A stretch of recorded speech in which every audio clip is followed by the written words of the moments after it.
Hello friends, welcome back to our channel. Friends, ఈ వీడియోలో మనం మాట్లాడుకునే టాపిక్ ఏమంటే, సో మీరు అబ్జర్వ్ చేసి వచ్చింటారు తమిళనాడు ఏమంటే బ్యాక్గ్రౌండ్ వెరిఫికేషన్ క్లియర్ అవ్వాలంటే ఏ డాక్యుమెంట్స్ ఉండాలి అనేది మీరు అబ్జర్వ్ చేసింటారు. అవునండి, ఆ టాపిక్ పైన ఈరోజు మీకు ఎక్స్ప్లెయిన్ చేస్తాను. ముందుగా అయితే మన ఛానల్ ఎవరైనా కొత్తగా వాచ్ చేస్తుంటే please do subscribe our channel for more videos. So ఇటువంటి కంటెంట్ కోసం, ఇటువంటి వీడియోస్ కోసం మీకు కావాలనుకుంటే మన ఛానల్ అయితే సబ్స్క్రైబ్ చేసుకోండి. ఇంకా వీడియోస్ చేయడానికి అయితే ట్రై చేస్తాను. అండ్ లైక్ అండ్ షేర్ కూడా చేయండి. సో బ్యాక్గ్రౌండ్ వెరిఫికేషన్ క్లియర్ అవ్వాలి అంటే మనకు ఏ డాక్యుమెంట్స్ ఉండాలని చాలా మందికి ఐడియా లేకపోవచ్చు. నేను ప్రీవియస్ వీడియోస్ కూడా చేశాను, బట్ ఇది మీకు ఒక క్లారిటీ ఇస్తుంది అనుకుంటున్నాను. సో ఏమంటే బ్యాక్గ్రౌండ్ వెరిఫికేషన్ ప్రాసెస్ అంటే తెలియని వాళ్ళ కోసం మన ఛానల్లో వీడియో అయితే చేసి పెట్టాను, దాన్ని అయితే మీరు రెఫర్ చేసుకోవచ్చు.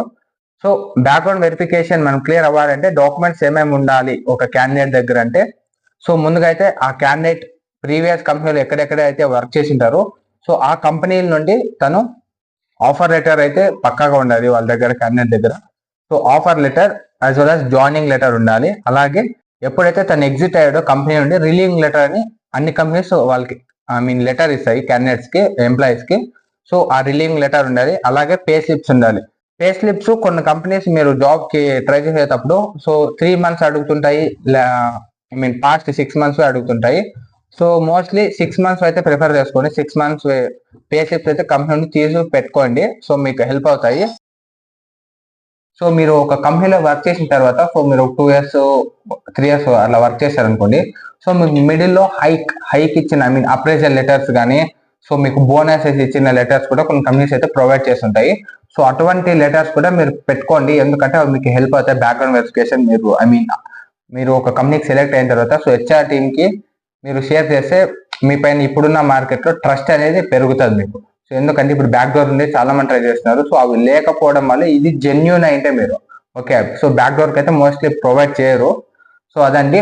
సో ఇప్పుడు ఏమైతే చెప్పానో సో ఈ డాక్యుమెంట్స్ అన్ని మీ దగ్గర ఉండి మీరు జాబ్ ట్రై చేస్తే బ్యాక్గ్రౌండ్ వెరిఫికేషన్ అయితే క్లియర్ అవుతాయి. సో దాని తర్వాత ఏమేమి డాక్యుమెంట్స్ ఇంకా ప్రొవైడ్ చేయాల్సి ఉంటుందంటే, సో మీరు ఎడ్యుకేషనల్ డాక్యుమెంట్స్ అండి. సో మీరు 10th 12th సో మీ గ్రాడ్యుయేషన్, సో ఈ ఆల్ డాక్యుమెంట్స్ వర్చువల్ గానే అడుగుతారండి.